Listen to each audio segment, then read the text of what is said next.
For the next several minutes, I want you to forget the picture of Cold War survival that most people imagine: flames glowing inside tents, fuel heaters humming quietly in bunkers, and soldiers wrapped in bulky high-tech suits.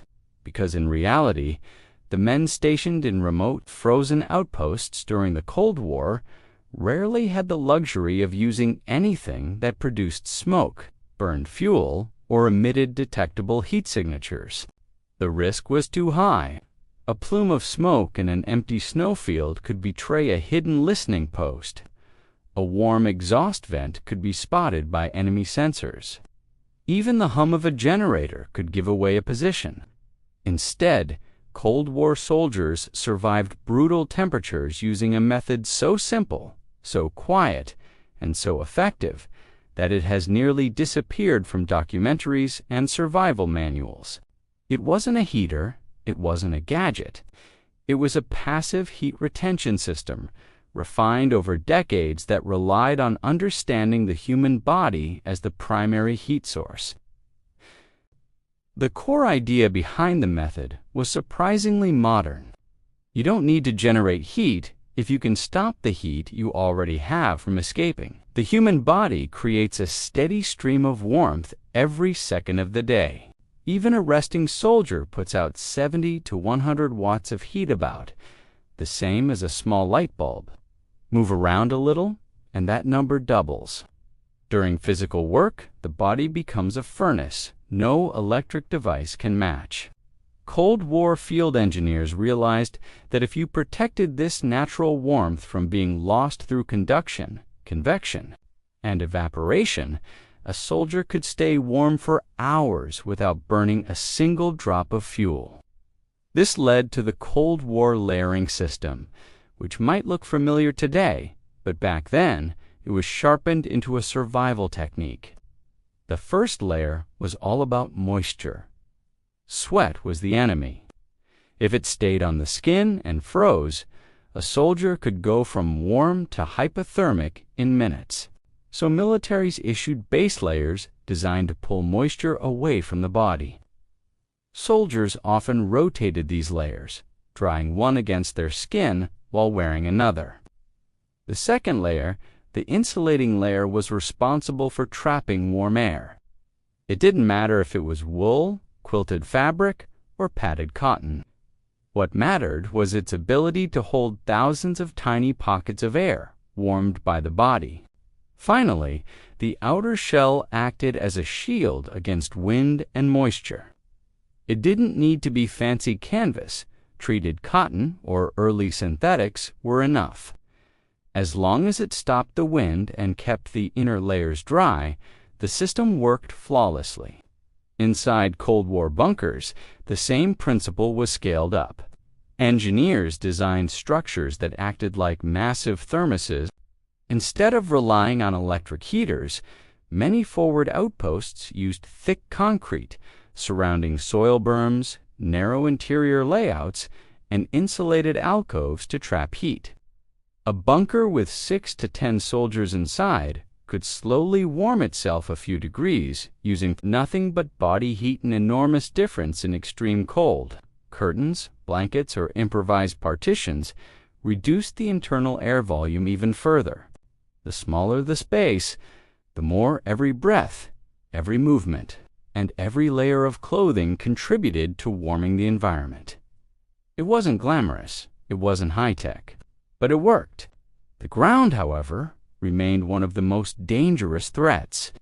Cold War survival manuals repeatedly warned soldiers that the earth could steal heat faster than the air ever could.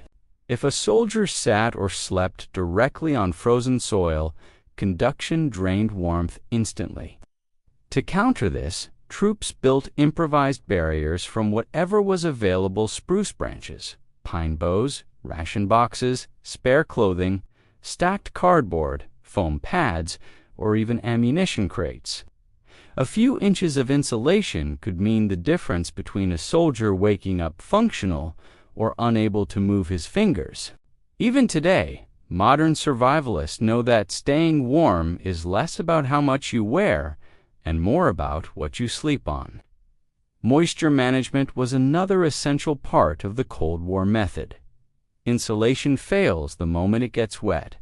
Soldiers learned to dry layers using their own body heat, shake frost off before it melted, and ventilate bunkers strategically to prevent humidity from building up. They loosened clothing during heavy activity to avoid sweating too much and tightened layers when resting to trap heat. Boots were often warmed by storing them under wool layers before sleep so they wouldn't T-freeze rock solid overnight. These small routines weren't just comfort, they were survival. One of the most overlooked techniques was something militaries called heat banking. Before sleeping, soldiers would warm their clothing with their own body heat, then trap that warmth by tightening layers around the torso. Because the layers started warm, the internal microclimate lasted significantly longer. Socks, gloves, and shirts were preheated this way. It was a simple trick, but one that gave soldiers an edge during long, fuel-less nights. What makes this Cold War system remarkable is that it relied entirely on physics, not technology. There were no batteries to fail, no fuel canisters to run out, no glowing signatures to attract attention, and no noise to reveal positions. Everything depended on conserving the heat the body already produced. And because the principles are universal, this method still works. Today, during power outages, winter emergencies, off-grid living, outdoor travel, or survival situations, whether you're in a tent, a cabin, a vehicle, or a makeshift shelter, the rules remain the same. Reduce heat loss, manage moisture, insulate the ground, trap warm air, and let your own body do the heating.